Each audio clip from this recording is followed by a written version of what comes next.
Why do these Filipinos say the U.S. has deceived and betrayed them? We have been a neo-colony for so long. The imperialist U.S. really has its claws deep in the Philippines. The relationship is full of deception from the very beginning. So what do they mean exactly? Let me explain. In 1898, the U.S. acquired the Philippines from Spain after the Spanish-American War. It wanted control of the island nation because of its strategic location in the Pacific. The U.S. had promised Filipinos their freedom in exchange for helping them defeat Spain, but it broke that promise and instead colonized the Philippines and waged a brutal war that killed an estimated 200,000 Filipino civilians. And what came next was what U.S. President William McKinley called benevolent assimilation. American magazines and newspapers racistly portrayed Filipinos, as many scholars have put it, as savages in need of civilizing. So hundreds of American school teachers were shipped off to the islands to teach English and American history. The U.S. also started recruiting Filipinos to fight in its military.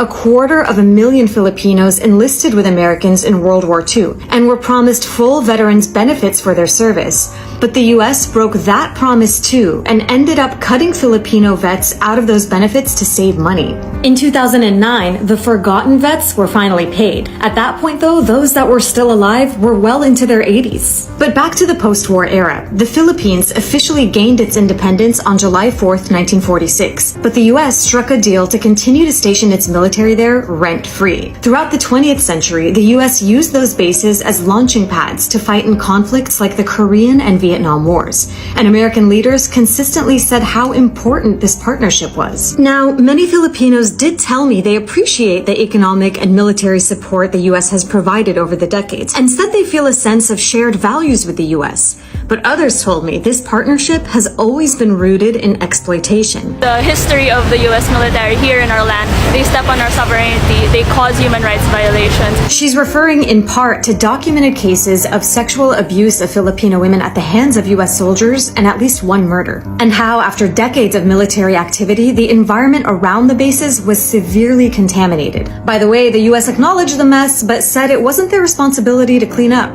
By 1991, anti-U.S. sentiment had ramped up, and the Philippine Senate voted to shut down the bases. But the U.S. never really left. Various treaties signed in the years that followed allowed American troops to continue to train on other bases around the Philippines, just in much fewer numbers. And in 2023, amid rising tensions with China, the Philippines granted U.S. troops access to even more bases. And some Filipinos we spoke to are not happy about that. They are using the Filipinos for their military practices, for their exercises, just for the benefit of their war, of their imperialistic war. Keep an eye out for more videos from my trip to the Philippines.